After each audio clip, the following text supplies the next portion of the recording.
In my opinion, theatre was quite possibly one of the best additions ever to be added to Halo. I don't say that from a perspective that supersedes online multiplayer added in Halo 2, nor anything else that has come since and saying it's trash. The reason why I hold such high praise for theatre is because of what it enables the player base to do, the creativity sparks, ability for content creators to enhance their videos, and for the whole world to share their nuts moments that can only happen in our beloved Halo.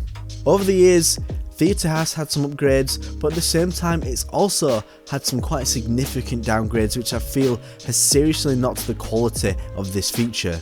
As such, in this list we're not going to cover the things such as theatre not being in campaign, the fact that save films are now in the cloud rather than local, which is causing syncing issues, and other things that are similar to that, but instead we're going to discuss what could improve the mode in terms of features we haven't seen in a theatre mode before, what I would feel would enhance the user experience, help players output high quality footage, or streamline the experience as a whole. So in today's video, 7 essential theatre mode features that need to be added in Halo Infinite.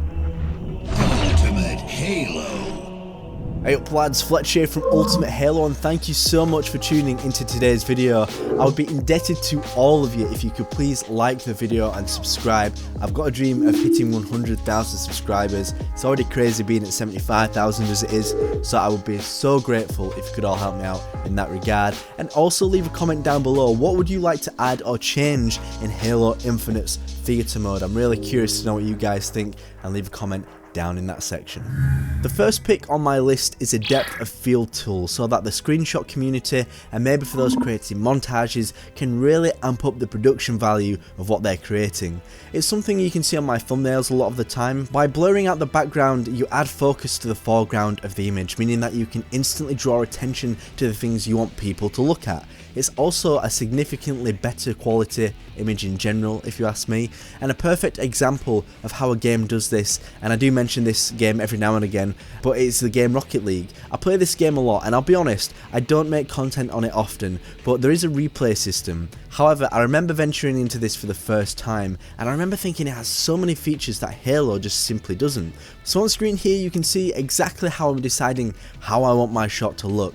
The key part of all of this is allowing the player to be able to set how far they want objects to be blurry in the background, and one example of that could be that the first car in this image could be in focus along with the ball, or you can also add the car at the back to be in focus as well. Not only does this work when the camera is static, but it also works the very same when the game is being played and actually live, so that it could be a game changer for those who would love to make machinimas. Look at it this way, when you're watching a cinematic in a video game these days, the background is often blurred out so that the subjects in the foreground can grasp the player's attention. It can also be used as a bit of a stylistic choice. In Halo 5 we see this a lot with the game when it blurs out the background, and it gives the player the feeling that it's been shot with a real camera, as essentially this is all that it's simulating. It gives a lot of freedoms to the player and has uses in practically every area that theatre is used: montages, machinima, cinematic pieces for the content creators, etc.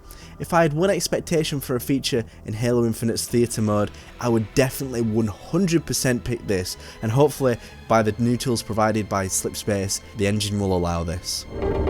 The next feature is something that actually kind of already exists within Halo 5, but it could be adapted to work in the favour of machinima makers, and this is to be able to animate your own camera in Forge, or move it in a certain direction so that you can follow the camera for the shot you need without needing multiple people.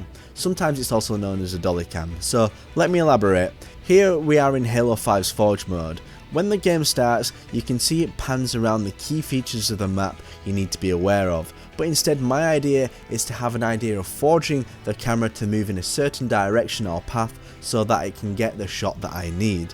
I could place a camera, set a path in Forge for it to go into, then simply go into the game or custom game after, select a button to start, and the game would go 3, 2, 1, action, and then you're able to do what you need to do in the game to get that shot, so you can be moving your character. It's almost like this footage from Carl Jesse on screen when the camera is on a track for a smooth shot. Benefits for this is that the player can retake multiple shots of the same scene with the camera being exactly the same. There's no variance in terms of where the camera moves, you're getting that spot on almost every single time, and it gives you the more control over your own project.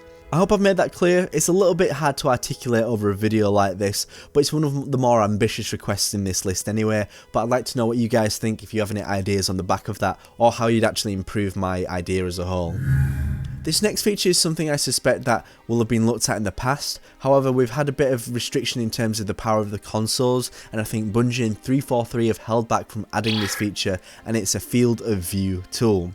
In pretty much every Halo theatre, you can zoom in and get a close-up of your subject, and then as a result of that the lens type does change, but what would be so much better is that if we can manually adjust this, and not just in the settings, but it could be on the fly too.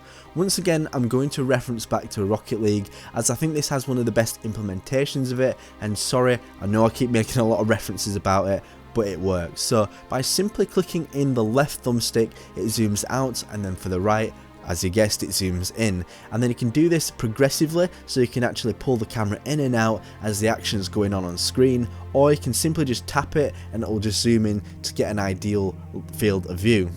If I'm honest, I did absolutely hate the way machine makers used zoom-ins on the good old days, or maybe not so much the good old days, but the fast zoom into a shot just looked a little bit janky and a little bit sudden in my opinion, so to have a little bit more control to allow where the camera goes and what it does would really create a better outcome in terms of the output that the community produces.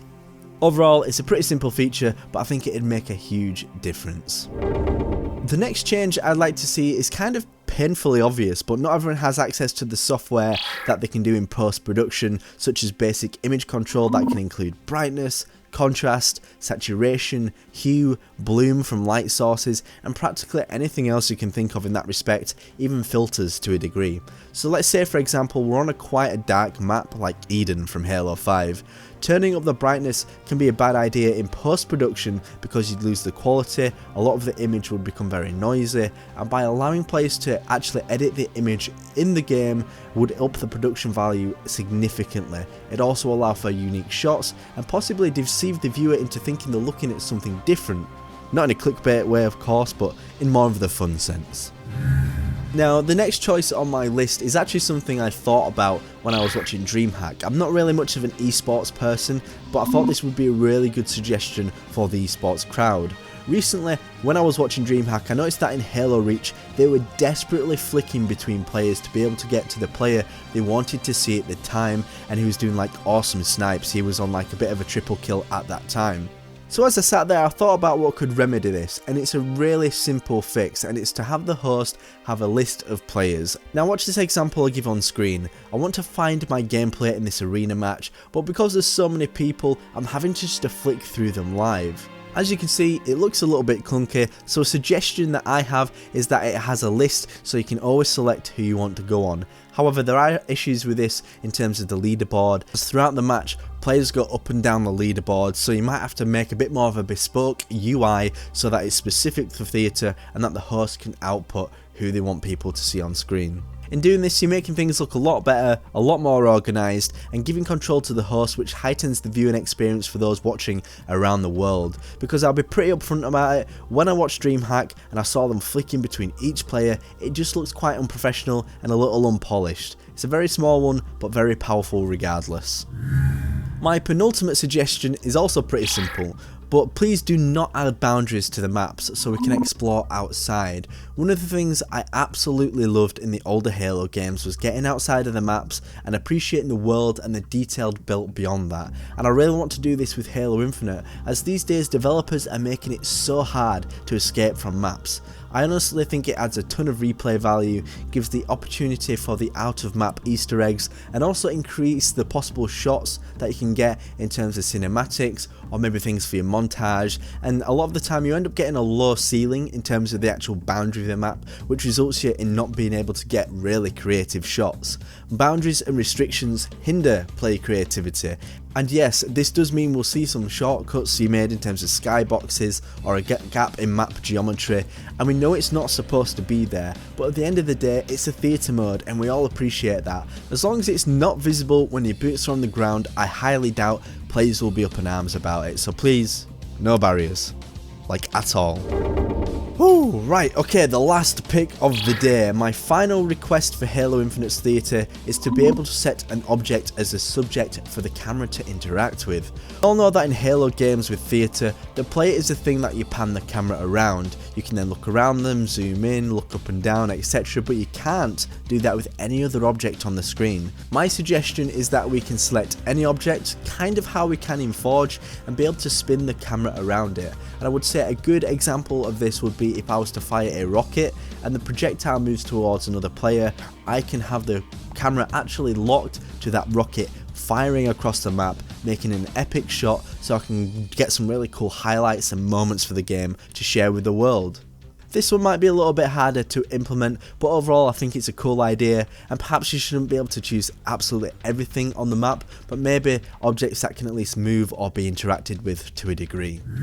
So what do you think? Let me know in the comments section down below what you'd improve in Halo Infinite's theatre mode, and I will see you next time on the one, and you heard it, on the only, let's hear it, Ultimate Halo. Subscribe now to Ultimate Halo for more unfriggin' believable Halo content.